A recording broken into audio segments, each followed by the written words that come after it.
enyi ibe ya okwuchi ka unu na ya ga-amụ ihe ọmụmụ nke taa.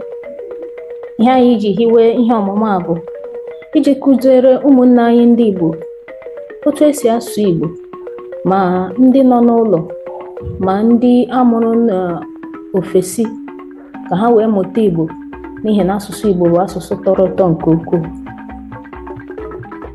The aim for this class is to teach both Igbo and non-Igbo children and adult Igbo language, more especially those born in abroad. So I urge you to please follow me. You can also contact me to learn your Igbo without stress. In today's study, we'll be looking at Igbo alphabet. Igbo alphabet. Abidii Igbo.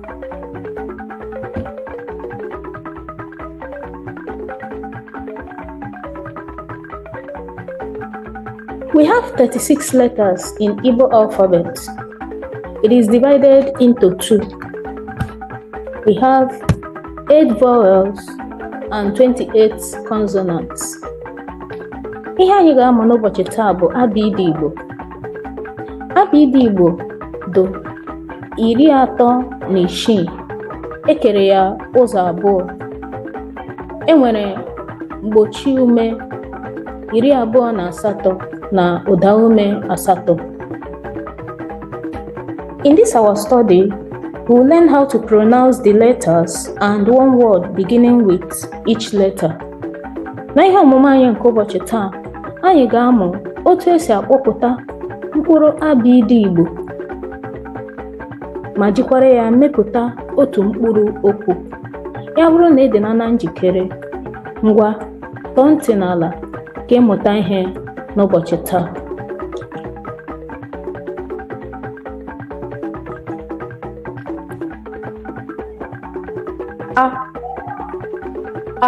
Akpa. B.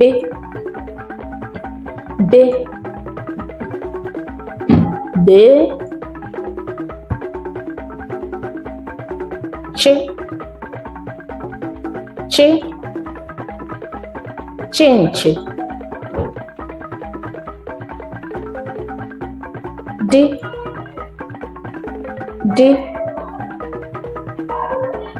Dọkịnta.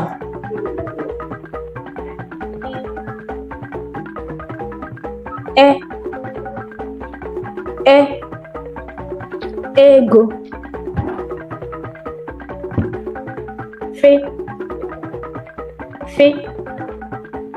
Fefu. Gị.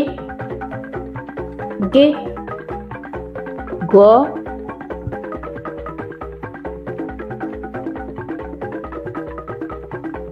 Gbe. Gbapụ.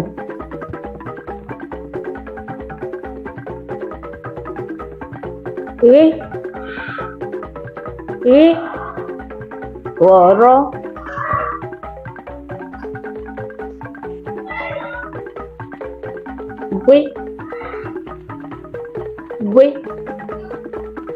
Gbuo.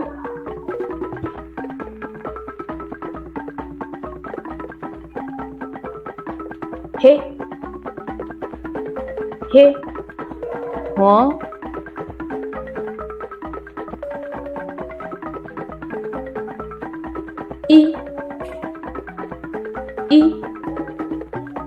Ikuku.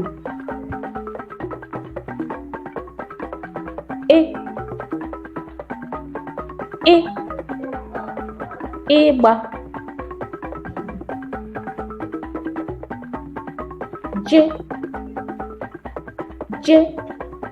Jakpo.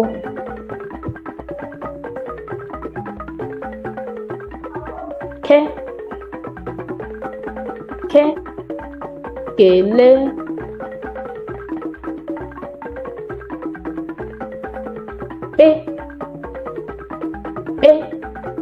Kpakpando.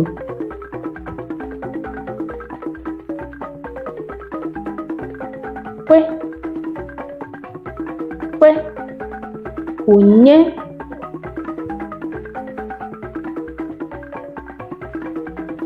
le, le, lọọlọ,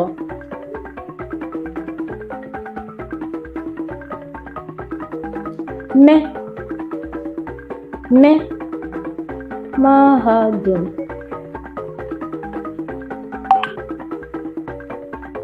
ne, ne, nkịta,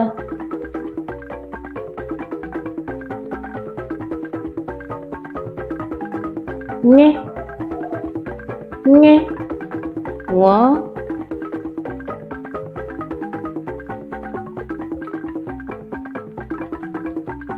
nwe, nwe, nwata,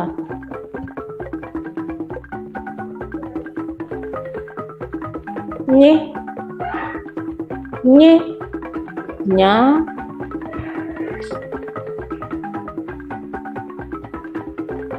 o, o, oke,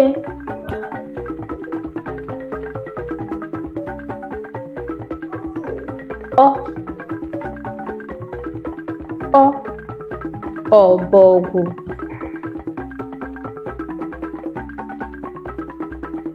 pe, pe, puku,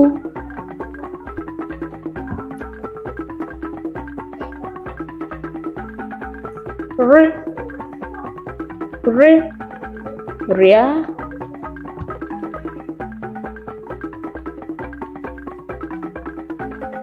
sị, sị, sie,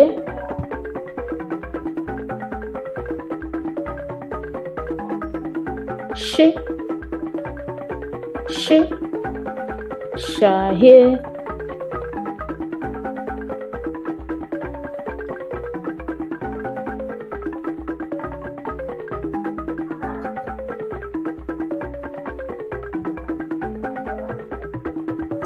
tí, tí, tòló tòló,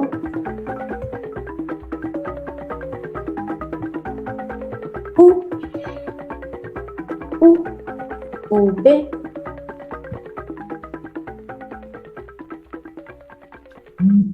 o, o, ụgbọ,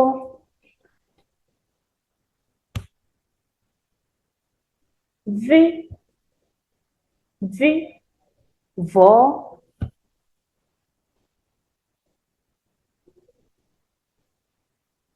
we, we, weta,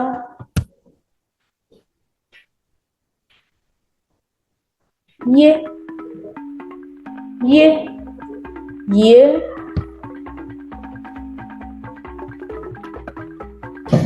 zi,